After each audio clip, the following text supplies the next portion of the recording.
अगर आप भी चाहते हैं कि पूजा फिल्म्स का ऑडियो वीडियो सबसे पहले आप तक पहुंचे, तो लाल बटन को दबाकर चैनल को सब्सक्राइब करें और साथ में बेल आइकन को दबाना ना भूलें।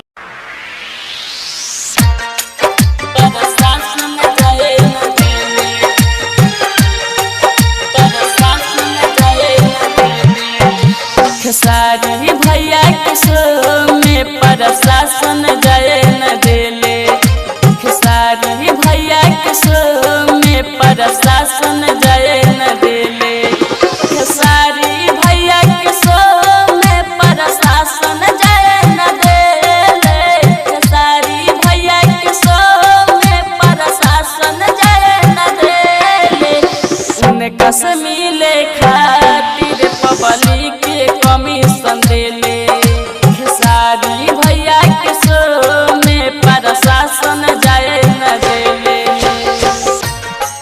प्रशासन जाए न देले।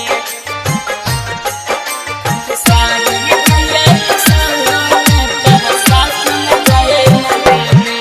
सरस्वती माई के दया से मंजिल पर चलियाइले।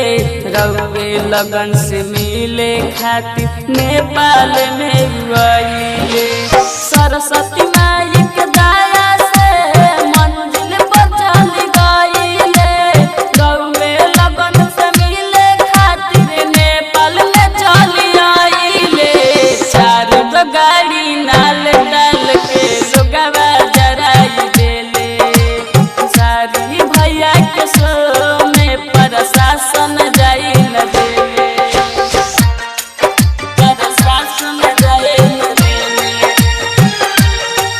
प्रशासन जाए न देले। रउए लोगन से मिले खातिर पटना से चली आइले।